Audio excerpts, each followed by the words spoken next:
देश की सबसे पुरानी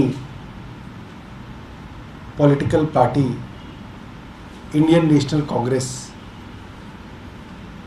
जिसके विषय में लगभग रोज लोगों के बीच में चर्चा रहती है कि कांग्रेस की बदहाली के कौन लोग कारण हैं, कांग्रेस क्यों उभर नहीं पा रही, इसके पीछे कौन लोग हैं, कांग्रेस की लीडरशिप के अंदर क्या समस्या है। और अब कांग्रेस के विषय में जो बातें सामने आ रही हैं उससे ये लगता है कि कांग्रेस में ना सिर्फ लीडरशिप का क्राइसिस है, कांग्रेस के पास आइडियाज का भी क्राइसिस है। कांग्रेस का लोगों से जुड़ाव इस हद तक खत्म हो गया है कि उनके पास कोई अपना मैकेनिज्म भी नहीं बचा कि वो ये जान पाए कि लोग क्या चाहते हैं, जनता क्या चाहती है।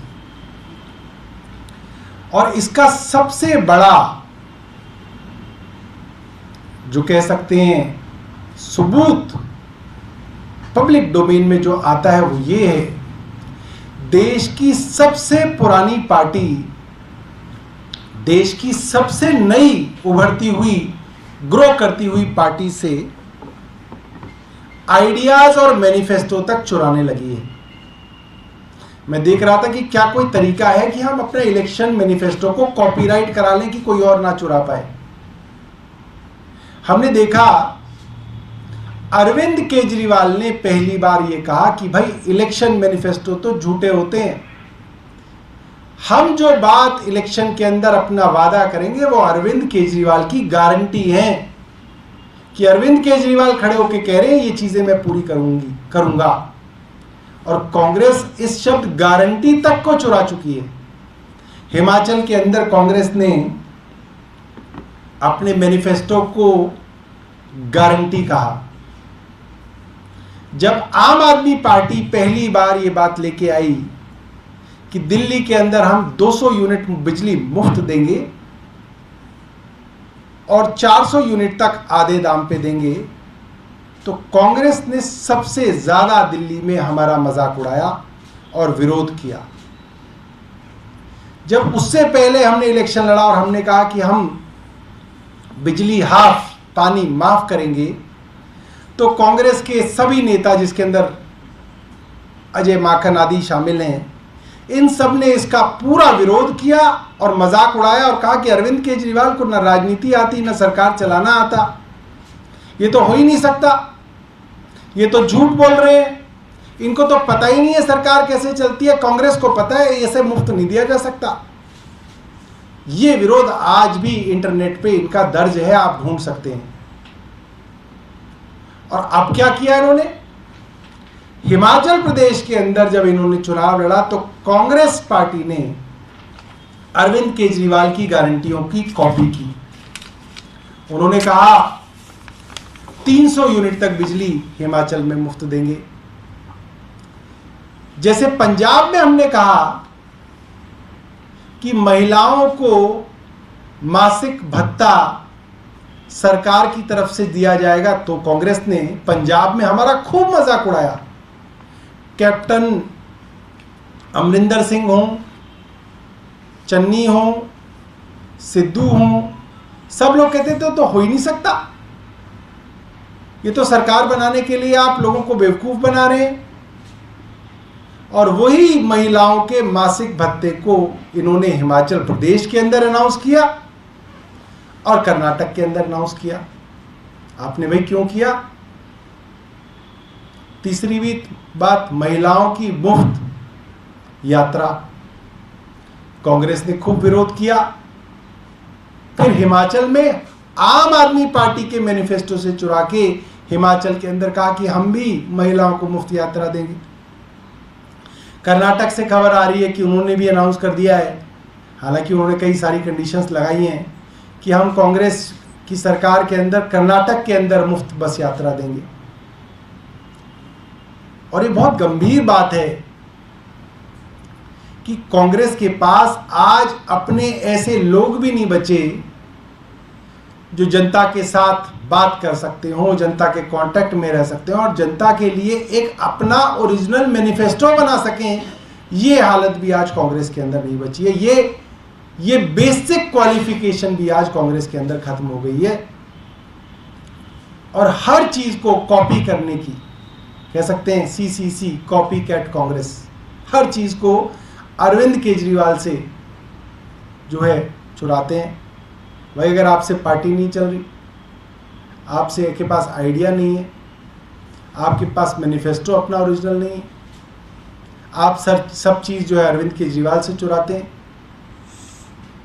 तो बहुत गंभीर बात है कांग्रेस के लिए। मैं एक बार ये भी कहूँगा, प्रियंका जी भी अपनी तरफ से 2 शब्द जो है इसमें कहेंगे।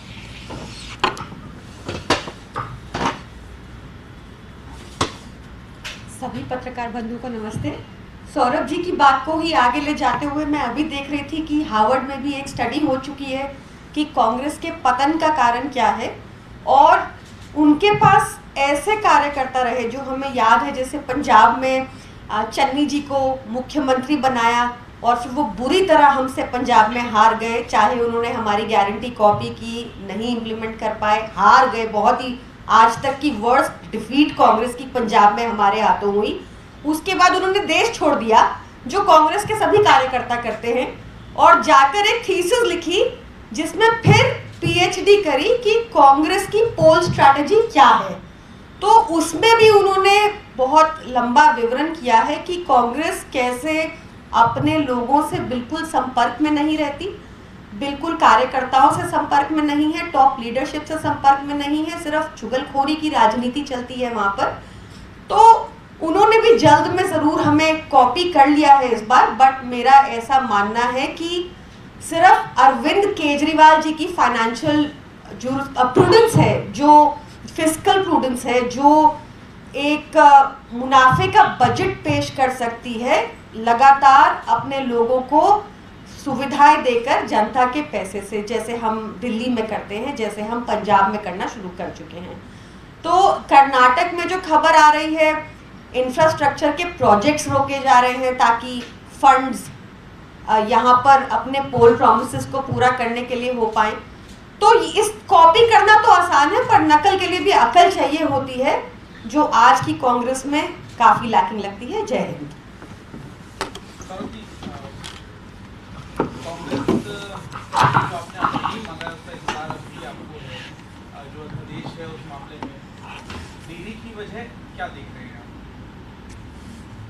कांग्रेस में अक्सर डिसीजंस देरी से होते हैं। उनकी तो गोवा के अंदर सरकार नहीं बन पाई थी, वो सोचते ही रह गए थे, बीजेपी सरकार बना के ले गई। आपको लगता है कि जल्द से जल्द फैसला होना चाहिए कि काफी लंबे समय से मुलाकात का समय मांगा हुआ है? अब ये तो देखिए उनका इंटरनल मामला है। एक सवाल ये है कि आप भी गारंटी की बात कर रहे हैं, उधर वो भी गारंटी की बात कर रहे हैं, लेकिन 320 की बात काफ़ी चर्चाओं में है। बीजेपी बार बार ये कहती है कि आप मुफ्त की रेवड़ियाँ बांट के देश बर्बाद कर रहे हैं, आपके लिए भी कह रही है और कांग्रेस के लिए भी कह रही है। तो आप इस पूरे बयान किस तरीके से? ये फैसला जनता को करना है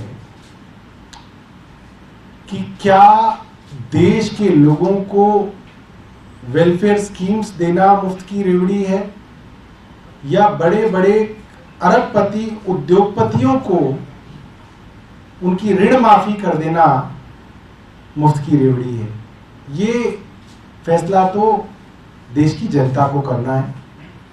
जितने पैसे के अंदर करोड़ों लोगों की मुफ्त बिजली आ सकती है, मुफ्त बस के अंदर यात्रा आ सकती है, मुफ्त पानी आ सकता है, उससे कई गुना ज्यादा पैसा केंद्र सरकार ने भारतीय जनता पार्टी से दोस्ती रखने वाले, प्रधानमंत्री जी से दोस्ती रखने वाले उद्योगपतियों का माफ किया है। ये सब ऑन रिकॉर्ड है।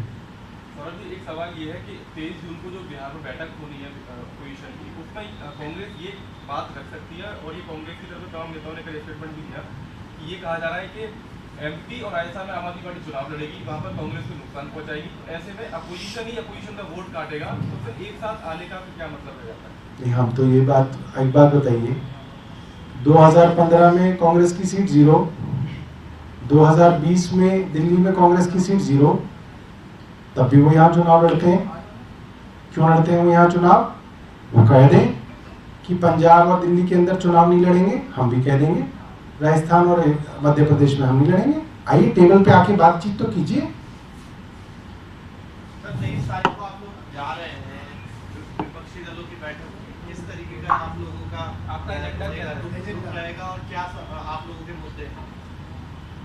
देखिए, बड़ा मामला अब ये है कि अगर विपक्षी दल एक होके नहीं लड़ेंगे तो ऐसा भी हो सकता है कि अगली बार देश में चुनाव ही ना हो। भारतीय जनता पार्टी जिस तरीके से विपक्ष को कुचलने में लगी हुई है, साम दाम दंड भेद, सीबीआई, ईडी, इनकम टैक्स के छापे जिस तरीके से विपक्षी नेताओं के यहाँ लग रहे हैं और उनको जेल में ठूसा जा रहा है, इसकी पूरी संभावना है कि अगर 2024 में प्रधानमंत्री नरेंद्र मोदी बनते हैं तो वो सारे के सारे संविधान को बदलकर डिक्लेयर कर देंगे कि अब जब तक मोदी जी जीवित रहेंगे वही इस देश के राजा बने रहेंगे, और इस देश के अंदर जो हजारों लाखों लोगों ने कुर्बानियां देके ये आज़ादी पाई है, वो आज़ादी जो है इस देश से खत्म हो जाएगी। सौरभ, कल सीएम ने ये बात भी कही कि जो अधिकारी हैं या सेक्रेटरी हैं वो अपने आप को बहुत समझ लगे मंत्री के, ये जो स्थिति बन रही है इस पर आपका क्या कहना है? देखिए, केंद्र सरकार ये चाहती है कि दिल्ली की चुनी हुई सरकार ठप हो जाए। दिल्ली की चुनी हुई सरकार जो लोगों के लिए अच्छे काम करती है, मुफ्त बिजली है, मुफ्त पानी है, मुफ्त वर्ल्ड क्लास शिक्षा है, मोहल्ला क्लिनिक्स में मुफ्त उपचार है, मुफ्त डायग्नोस्टिक है, मुफ्त दवाइयाँ हैं, इन सब चीज़ों को बंद करना चाहती है। डायरेक्ट एलजी या भारतीय जनता पार्टी इसके अंदर दखल देके देख चुकी है, उनकी जनता में बदनामी होती है। अब अफसरों के जरिए इन सब कल्याणकारी चीजों को बंद करने की कवायद बहुत युद्ध स्तर पे शुरू हो चुकी है। बार बार अफसरों के जरिए दिल्ली के मोहल्ला क्लिनिकों को ठप करने की कोशिश की जा रही है। दिल्ली में जो मुफ्त टेस्ट किए जाते हैं, प्राइवेट अस्पतालों में जो मुफ्त सर्जरी की जाती है, उसको ठप करने की कोशिश दिल्ली सरकार में अधिकारियों द्वारा केंद्र सरकार करने की कोशिश कर रही है। जहां जहां पे भी गरीब लोग आइडेंटिफाइड जे क्लस्टर्स के अंदर रह रहे हैं, झुग्गियों के अंदर रह रहे हैं, वहां पे डूसिम के अधिकारियों के साथ मिलकर केंद्र सरकार उनको उजाड़ने की पूरी साजिश रच रही है। ऐसा भी देखा गया कि डूसिम के अधिकारियों ने झूठे एफिडेविट कोर्ट के अंदर देके गरीब लोगों के आशियाने उजाड़ दिए। तो ये चीजें रैंडमली नहीं हो रही हैं, ये चीजें केंद्र सरकार के इशारे पे एक षड्यंत्र के तहत हो रही हैं।